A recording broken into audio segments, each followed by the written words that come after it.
Olá pessoal, tudo bem? Vamos falar um pouquinho de velocidade das reações químicas, ok? A gente tem que entender um pouquinho sobre a velocidade das reações, que ela o tempo gasto para os reagentes serem consumidos ou o produto ser formado. Então é a relação do tempo ou reagente consumido em relação ao tempo, né? E tem alguns fatores que alteram esse processo, né? Que é a temperatura, a pressão, a superfície de contato, concentração de reagentes e catalisadores. Vamos falar um pouquinho sobre eles, né? Para a gente entender um pouquinho a questão da reação química, a gente tem que pensar de uma forma um pouco abstrata, pensar nas partículas, né? Coisa que a gente não enxerga com facilidade. Então esse desenho representa um pouquinho a reação entre dois materiais. Ó. A gente tem um recipiente que no começo estaria fechado, né? Com partículas azuis de um lado e amarelas do outro, representando dois materiais diferentes. Depois de um tempo ele é aberto, elas interagem e começam a ter as reações químicas, ok? Vamos falar da temperatura. Por que guardamos alimentos no congelador, na geladeira, né? O que acontece? A temperatura ela altera a velocidade da reação. A gente está armazenando na geladeira justamente para reduzir a velocidade da reação. Quanto mais frio, menos rápido a reação acontece. Então os alimentos que ficam expostos, né, numa prateleira, por exemplo, eles apodrecem, né, ou amadurecem com mais facilidade, e o congelador ele faz exatamente o contrário, ele conserva esses alimentos, né? Se a gente pensar microscopicamente, o aumento da temperatura ele faz as partículas ficarem mais agitadas, né? Elas começam a vibrar. Se você imaginar e observar essas figuras aí no lado direito, é uma agitação de moléculas, né, que faz com que a reação aconteça, e o aumento da temperatura aumenta essa agitação, aumenta a energia cinética delas, elas têm a possibilidade de encontrar outras moléculas com mais facilidade e reagir, formando novos materiais, formando novos produtos. Então a temperatura ela aumenta esse processo porque agita as partículas. Vamos falar um pouquinho da pressão também. Aumentando a pressão, o que acontece? A gente reduz o volume. Se a gente reduz o volume, a gente consegue que essas partículas se encontrem com mais facilidade. Tem menos espaço para elas se deslocarem, né? E você aumentando a temperatura, aumentando a pressão, você automaticamente aumenta a temperatura, facilita o aumento da temperatura, e elas começam a ficar mais agitadas, e o encontro dessas partículas também é bem facilitado. Então, um segundo fator que é muito importante para a gente entender aí a velocidade das reações é o aumento da pressão. A pressão está diretamente ligada com a temperatura. Inclusive, em alguns livros ele nem cita a pressão, cita somente a temperatura. O outro fator é a concentração das moléculas, né? A concentração é a quantidade de material, quantidade de reagente que vai estar num determinado recipiente.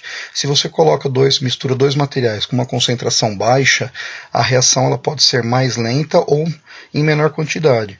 Se você acrescenta mais material, uma concentração mais alta, o encontro das partículas é facilitado. Então você tem mais partículas se movimentando em um determinado meio, né, dos dois materiais que você misturou, apresentando mais facilidade de ter essas colisões e formar um novo material que seria o produto da sua reação, né?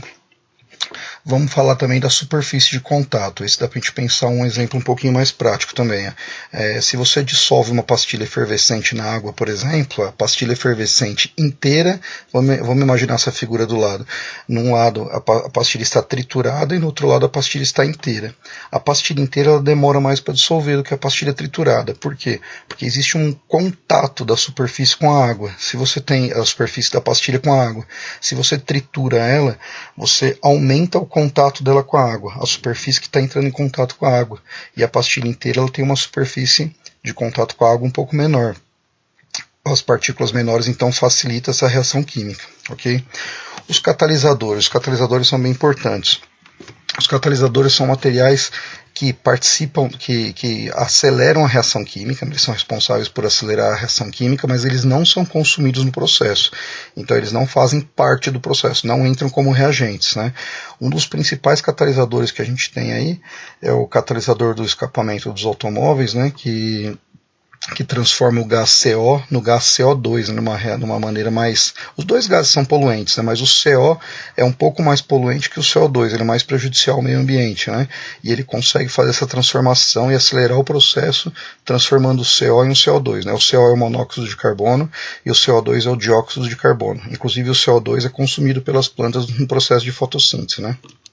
A luz, dá para a gente abrir um parênteses aí, que a luz também ela ela pode interferir na velocidade ou nas reações químicas, né? Por isso que a gente tem muitos vidros que são chamados de vidro âmbar, né? Que é esse vidro marrom que impede um pouquinho a passagem da luz. Por exemplo, a água oxigenada, ela reage com mais facilidade na presença da luz, ela vai ter uma facilidade um pouco mais de reagir, né?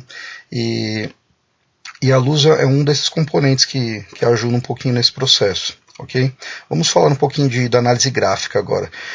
Se a gente analisar esse gráfico aí que a gente tem à nossa direita, quando a gente vai calcular, vamos pensar na parte do cálculo agora, a velocidade é sempre a variação, olha em azul ali do lado, a variação de reagentes dividido pelo tempo ou a variação de produtos dividido pelo tempo. Okay? Os dois, a gente tem uma divisão. Quando a gente está consumindo o material, a gente tem os reagentes. Quando a gente está formando o material, a gente tem os produtos. Então vamos pensar a velocidade 1 lá em cima no gráfico. Ó. Velocidade 1 a gente tem 0,8 quantidade de mols por litro de água oxigenada, né, na quantidade final, menos 0,5, que é a quantidade inicial. Okay? E o tempo é 10 segundos. Então, se você fizer a divisão ali 0,3 por 10, você vai ter 0,03 mols por litro por minuto. Né? Então, você tem uma velocidade da reação um pouco maior do que nos outros pontos. Ó, analisa o ponto 2, que o resultado vai dar 0,02, e o ponto 3, que vai dar 0,01. Né? Então a velocidade é maior no primeiro momento, no primeiro ponto do gráfico. Ok? Lembre sempre que um gráfico, quando está descendo, né, como esse gráfico aí na direita, aí ele representa o consumo de reagentes, e quando ele está subindo, a formação de produtos.